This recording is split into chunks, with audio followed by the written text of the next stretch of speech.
കുപ്പിയിൽ പെട്രോൾ നൽകാത്തതിന് കൂറ്റനാട് കൂട്ടുപാത petrol pump ജീവനക്കാർക്ക് നേരെ കയ്യേറ്റം. പ്ലാസ്റ്റിക് കുപ്പിയിൽ പെട്രോൾ നൽകിയില്ലെന്നാരോപിച്ചാണ് കൂറ്റനാട് കൂട്ടുപാതയ്ക്ക് സമീപത്തെ പെട്രോൾ പമ്പിലെ വനിതാ ജീവനക്കാരെ ഉൾപ്പെടെ മർദ്ദിക്കുകയും അസഭ്യം പറയുകയും ചെയ്തതായി പരാതി. ആലിക്കൽ ഫ്യൂവൽസിലെ മാനേജർ വിജയകുമാറിനെയും മറ്റ് ജീവനക്കാരെയുമാണ് ആക്രമിച്ചതായി പരാതിയുള്ളത്. ഇന്നലെയാണ് കാറിലെത്തിയ 3 അംഗ സംഘം പമ്പിൽ സംഘർഷമുണ്ടാക്കിയത്. കുപ്പിയിൽ പെട്രോൾ നൽകുന്നത് നിയമവിരുദ്ധമാണെന്ന് പറഞ്ഞതിനെ തുടർന്നായിരുന്നു കയ്യേറ്റമെന്ന് പരാതിയിൽ പറയുന്നു.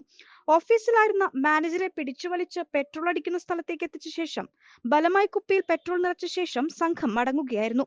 ജീവനക്കാർ CCTV ദൃശ്യം സഹിതം നൽകിയ പരാതിയെ തുടർന്ന് ചാലിശ്ശേരി പോലീസ് കേസെടുത്ത് അന്വേഷണം ആരംഭിച്ചു.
പെണ്ണ് കുതിക്കും പെണ്ണിനെ കുതിപ്പിക്കുന്ന കനക ഘടകാഭരണങ്ങളുടെ കമനീയ ശേഖരവുമായി പട്ടാമ്പി പട്ടണത്തിന്റെ കനക കൊട്ടാരം Manukkas gold and diamonds, Manukkas tower, railway over ബ്രിഡ്ജിന് സമീപം മെയിൻ റോഡ്, പട്ടാമ്പി.